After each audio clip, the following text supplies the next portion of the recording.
doubling down. Yeah, let's do this. Lighting a fire.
package with productivity. I mean, the country with the highest levels of productivity, the United States, has a much simpler tax system than ours.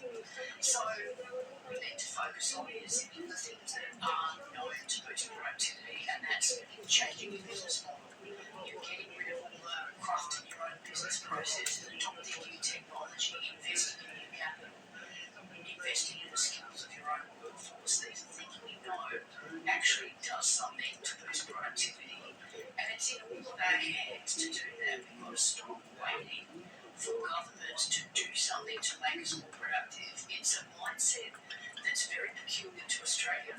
After all, we have a productivity commission, therefore it must be a government responsibility. Away from that. There are things governments could do to avoid getting in the way of improved productivity. But in the end, if you look at the last few years, the area where living standards really are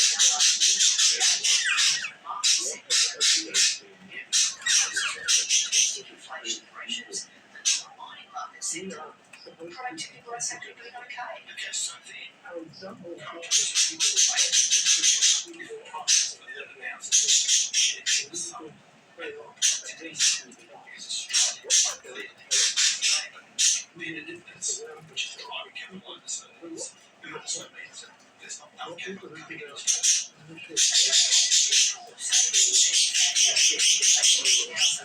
superannuation system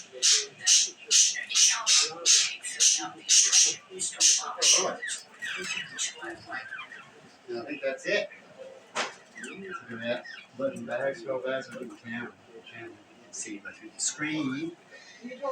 No, I'm not talking to you. I'm doing a video like I was just doing before you zoned out. So I'm still videoing. So I just used some of the recycling bags. Use that many. There you go. I don't know if you can see. You'd have to zoom in to count things. The phone's going to be high. Don't have anyone else or other phones to use as things get used and stuff like that. Could have, but I didn't. Either way, when you have others around, they could also bring in things, which is cool to have others around. In certain areas, you've got to make sure they're trustworthy and you know them for a while. Before you do certain things out there, or go with certain people to certain areas, make sure that you know people are where you are and have more safety people before you ever go out alone.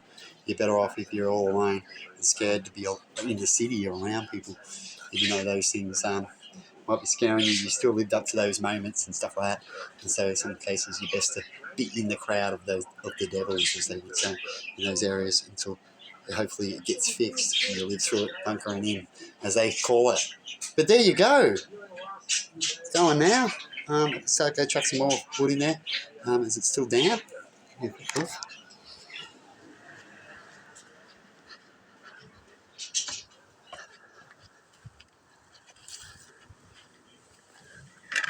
See the wood, how it's still moisty, wet. So it took a little bit. I should get some coal like that. They ain't going out now. You can hear the steam. Place more in there. Going.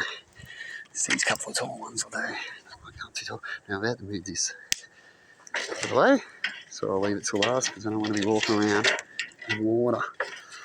Usually we'd tip it first and stuff like that, but it's done with things and off. Stop doing things too early.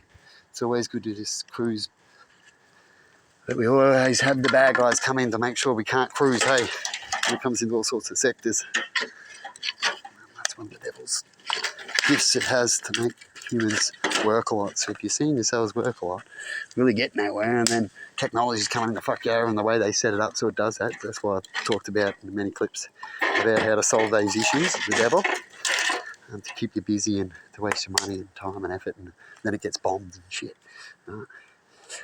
Here's the fuel I was talking about.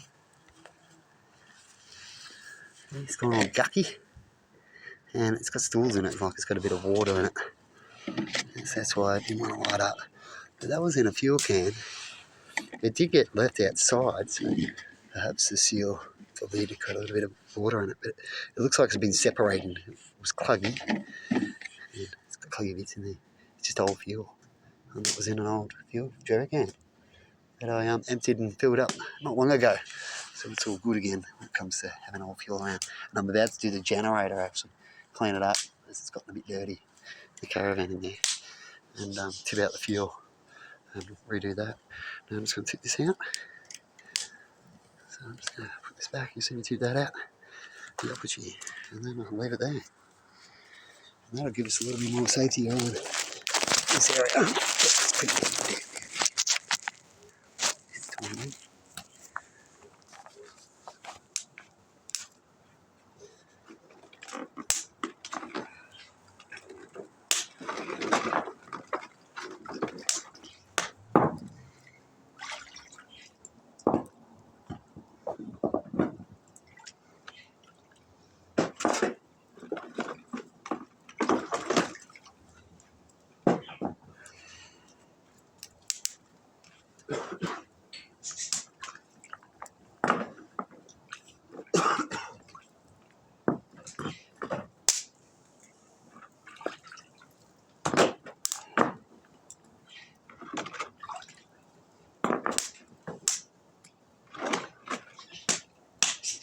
Now things were fair.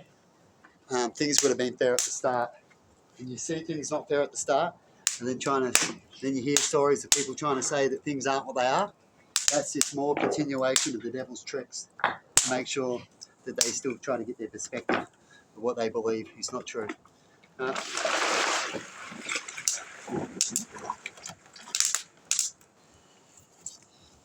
if you're smart enough, I don't think I'm talking to people that are in my field just yet. They know what I'm talking about.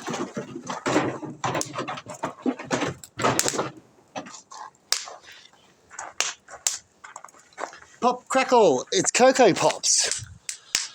Anyway, if you knew an asteroid was coming to kill you, what would you want to do? Just keep being you. Hopefully you're already as good as you can be. You love your job. And then you can't stop it. It's an asteroid too big, you won't be able to stop it.